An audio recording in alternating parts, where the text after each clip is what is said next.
Understanding Investments a Few Minutes at a Time by Daniel Dower. From Chapter 2, Academic Theory, Issue Number 7. A lost balloonist passes over a university and yells down for help. "Where am I?" A passing professor responds, "In a balloon." Efficient Market Hypothesis. EMH and Efficient Market Theory, EMT, suggest that the public markets are informationally efficient, such that one cannot achieve returns in excess of average on a risk-adjusted basis, given the information available at the time. EMH is the foundation of modern finance. Before you can develop a firm understanding of investing in markets, you need to remove several common misconceptions that unfortunately have become investing urban legend. The origins of EMH date back to 19th century France. EMH and random stock market prices were studied further in the early 20th century by a variety of academics. It did not reach its current mainstream form until championed by Professor Eugene Fama at the University of Chicago in the early 1960s. It remains widely accepted in the academic world, although since the 1980s it's been challenged by promoters of behavioral economics and others. EMH has been accepted in spite of empirical analysis that have consistently found material inaccuracies. In 1973, Burton Malkiel of Princeton University further popularized EMH in A Random Walk Down Wall Street. From 1977 to 2006, Malkiel served as director of Vanguard, the leading sponsor of broad market, low-cost mutual funds and exchange-traded funds. Vanguard's business model is largely built on the claim that since individuals cannot beat the market, they should invest in low-cost index funds, which Vanguard offers. At first, this may not seem in the brokerage world's best interest, but the asset allocation theories that spring forth from EMH are almost universally practiced by advisors. Ask yourself about it. Truth is that it makes their job easier. They don't need to manage investments because they don't believe anyone can win. They're also not responsible when things go wrong. There are many major conflicts of interest between clients and the commercial brokerage world that profits from EMH's preponderance. EMH requires market participants to have rational expectations, but only on average. Individuals can disagree, overreact, or be wrong.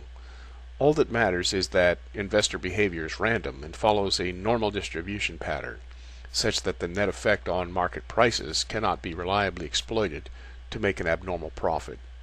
In effect, the outcome is defined in the model's required assumptions. It is not based on an analysis of empirical data, nor is it a reliable statistical predictor of market results.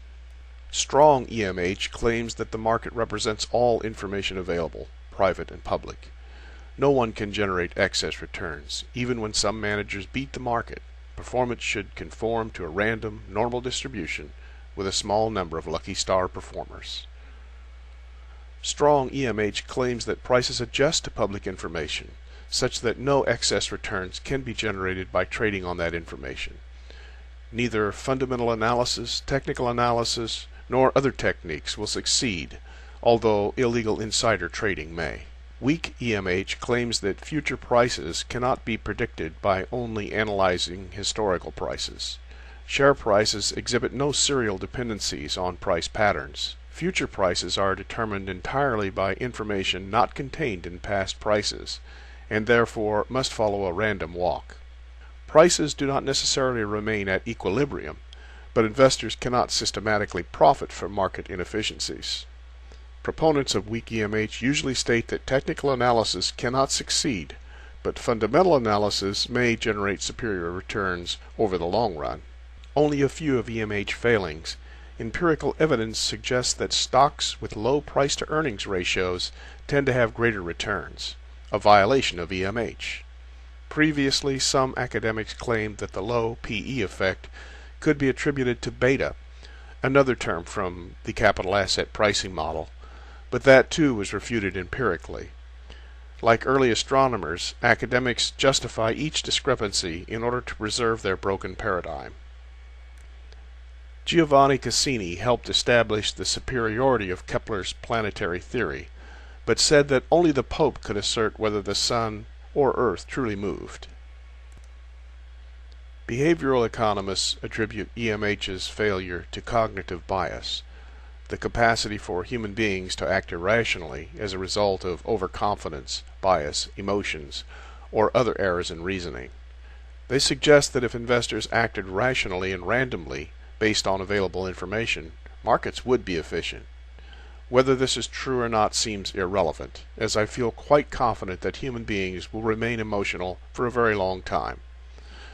Nobel laureate Daniel Kahneman declared his belief in EMH as follows: "They're just not going to do it, that is, beat the market.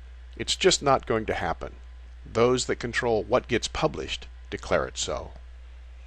Unfortunately, behavioral economics has turned to serial correlations, price trends, as a potential replacement for EMH. Trending theories are the basis for technical analysis, but neglect any value of fundamental analysis. The insistence on a simple model that applies across markets ultimately relies largely on data mining, the practice of analyzing data for trends and then attempting to explain them post hoc. Others, such as MIT's Andrew Lo, focus instead on showing the internal inconsistency of EMH and its failure to explain empirical data. In 1999, Lo and Craig McKinley published A Non-Random Walk Down Wall Street. After the internet bubble and the housing bubble, few still argue credibly for market efficiency. Tragically, EMH remains the backbone of academic finance, modern portfolio theory, and the common practice of asset allocation. Few academics argue for fundamental analysis, and virtually none explain the existence of long-term successful investors. In numerous venues, Warren Buffett and his philosophical brothers have promoted value investing based on fundamental analysis. His most popular rebuttal of EMH, the super investors of Graham and Doddsville. Seth Klarman, in Margin of Safety, 1991, stated, "Buffett's argument has, never to my knowledge, been addressed by the efficient market theorists. They evidently prefer to continue in theory what was refuted in practice." The refusal to acknowledge these arguments is profound. An unidentified source claims that a 2004 search of 23,000 papers on economics revealed only 20 references to any publication by Buffett. As expected, EMH supporters dismiss Buffett's success as pure luck. In 1995, Nobel Prize winner William Sharpe called Buffett a 3 sigma event, 1 in 370. And in 1989, Michael Lewis, best-selling author and financial journalist, described Buffett as a big winner produced by a random game. By 2008, as Buffett's success continued, his performance was referred to as a 5 sigma event, 1 in 3,488,555. I expect such cognitive dissonance to continue indefinitely.